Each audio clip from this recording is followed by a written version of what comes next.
team. Man, it's been a fun start to the season as we buckle up for what is going to be one heck of a summer. Yeah. Lucas Raymond a goal and assist last night. Sweden shut out Latvia. All right. Fact of the matter is, okay, fine. I'll start doing college softball and college baseball postseason updates. I didn't realize those players were Red Wings. Series for the Wolverines against Indiana. Are they Tigers? No, they're Wolverines, and they're going to be facing Indiana. Got to sweep to get into the postseason, which is what the team that went to the College World Series final did. That's your defense. This is my payback. This is my payback to you. All right, so. And look, we care about the Red Wings. We obviously care about our college teams. But. Some of us more than others, apparently. Yeah, and I think on both fronts. Yeah. So, Tigers win again. Incredible walk-off victory last night to sweep the Boston Red Sox. How fun that was. All right, so we got a Lions conundrum here.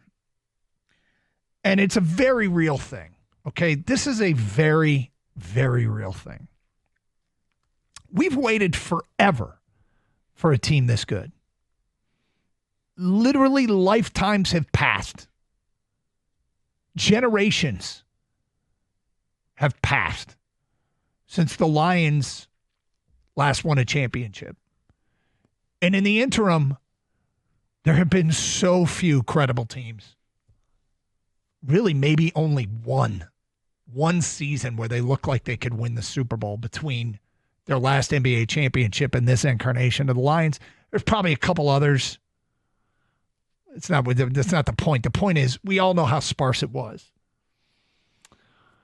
And now that we've established ourselves as a legitimate Super Bowl contender, okay? They haven't won it yet.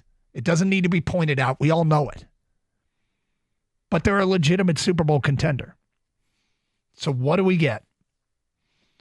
We get something we used to want, but it's almost like we're getting all of this. Do you know how many 1 o'clock Sunday kickoffs the Lions have this coming season? 5? Yes. They have 5 of them, all at home. They have no 1 o'clock road starts. They have 5 primetime games. 5 primetime games. In addition to that, they've got Christmas and Thanksgiving. Those aren't considered primetime games. Wow. So that's 7 marquee games. Yeah, marquee games.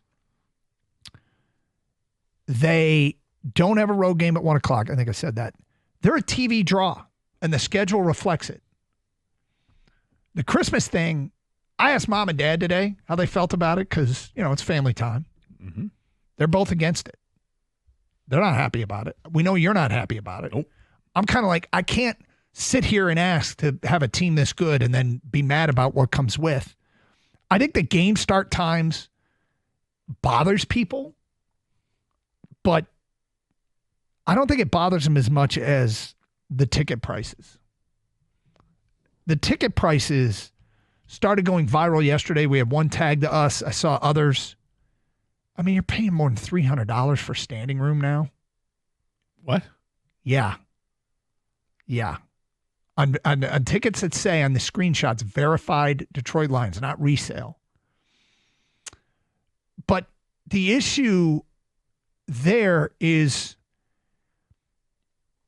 even if you had low ticket prices, like really low, old school, we're not raising our ticket prices, those tickets would end up in the secondary market for these prices for $300, $500.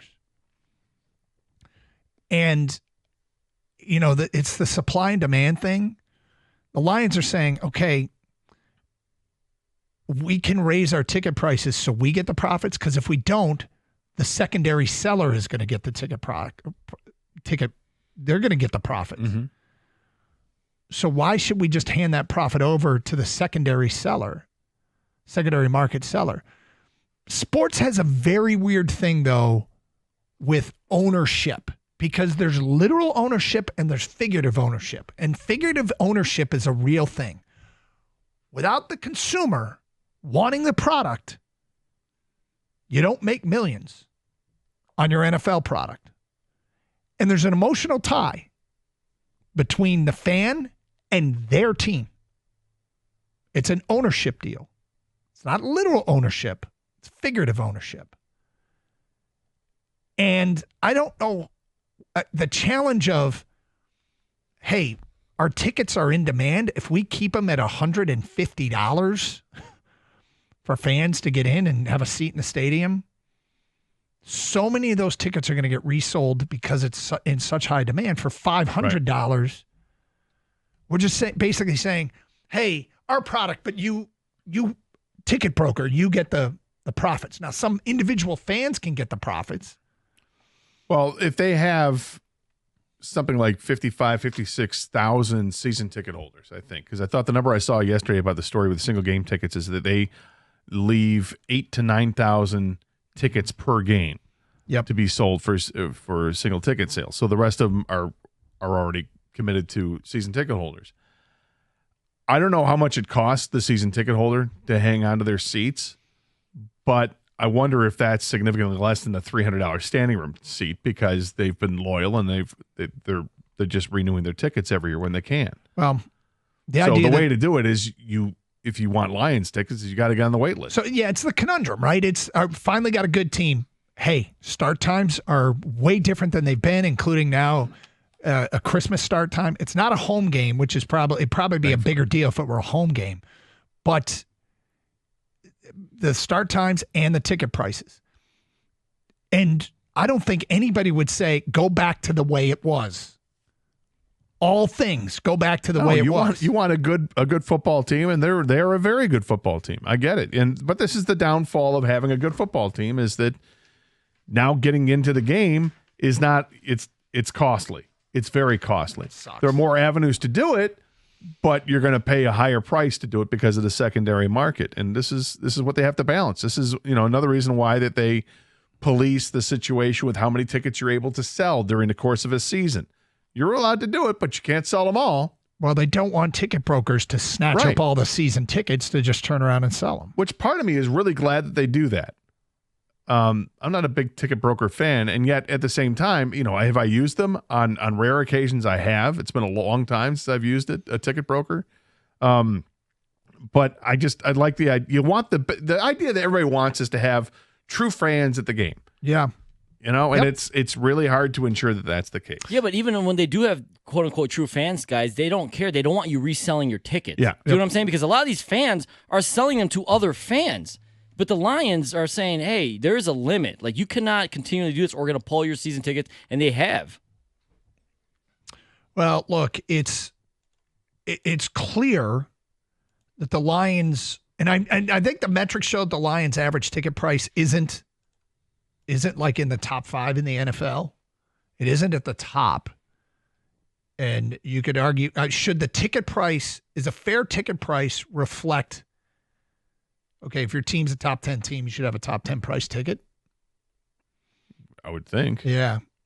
Now, how you if I were Rod Wood, that's the way I'd look at it and say, look, I know it's expensive, it's but still we're a just business. Yeah.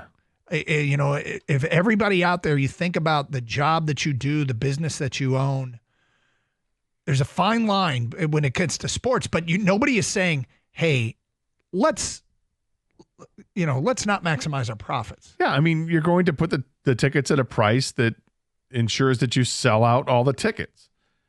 And you keep pushing that line until you find out, that's too high, we got to bring it down. I mean, it's supply and demand. It's a conundrum, though. It's a conundrum because it means a lot of people that have gone to games through the years now look at it and go, I can't afford this anymore. Well, that's the thing. You could before because they weren't good. Yep. And thank you for coming out. And they do appreciate that. And that's why a lot of those people that were the people that are season ticket holders, it's not, I feel like I would imagine the majority of those season ticket holders have had season tickets for 10, 15 years or longer. Mm-hmm. That they're not like, oh yeah, I picked up my season tickets a couple years ago. And if you did, it's because you're on a wait list and somebody got knocked out and you got put in. But the people that have been giving their hard-earned money over the last 15, 20 years to this football team when they weren't good, they got to feel vindicated right now. Now I find this is what I wanted. I finally got my season tickets to a good product. I ain't giving them up. But it's going to get tougher and tougher to hang on to them because those prices will go up. 248-539-9797. Let's get to your phone calls. We go to Judy here on 97.1 A Ticket. Hi, Judy. Hi, how are you? Good, Judy. This will be my 50th year for season tickets. Nice. Are they too expensive? Hello? Yeah, are they too expensive for you, Judy? They're getting too expensive. I'm a senior on a limited income, and I will have to sell 3 tickets to help pay for the expense of the whole season. So and you're allowed to sell 3 tickets, correct? Yeah, I'm allowed to sell 3 tickets. Okay. And is that offset it enough that you're going to be able to afford it? That offsets it enough that I can afford it, because then it brings it down to around $1,500 a year for me. Okay, so that you found a way. You found a way to make it work. I found a way to do it. That's good.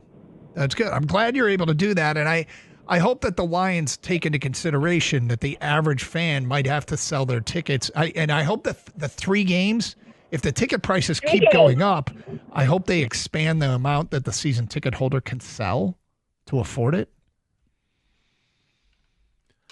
I don't know. I don't want to tell anybody how to run their business. And if it's working for them, it's working for them. If it's working for the Lions. Yeah. And they have to decide what are their priorities, who do they want in the stadium, and how do you go about ensuring that that's the case? It's not easy. Yeah. If you're a fan and you can't afford it, do not buy them. Right. Number 1. Yeah. All right. Number 2 is a lot of fans do the math. Figure out which games you need to sell to help make up for the cost for the whole season. Like that Judy just did, right? She says now it's cut her price down to, what, $1,500 for the year? If that's doable for her, depending on the game she sells, that's what you got to do. And within the limits of what the Lions organization is allowing you, and the NFL is allowing you to do, by the way. Yeah, but everybody in life has a budget for stuff that they can do and stuff that they can't do. And if something becomes too expensive, then sorry, you can't do that anymore. 248-539-9797. Lions Conundrum. How do you feel about the schedule, the start times, the 5 1 o'clock starts the entire season, and the ticket prices as they put tickets on sale for individual games last night, and people were going to social media and saying, my God, I can't afford this. It's Karsch and Anderson, 97.1 The Ticket.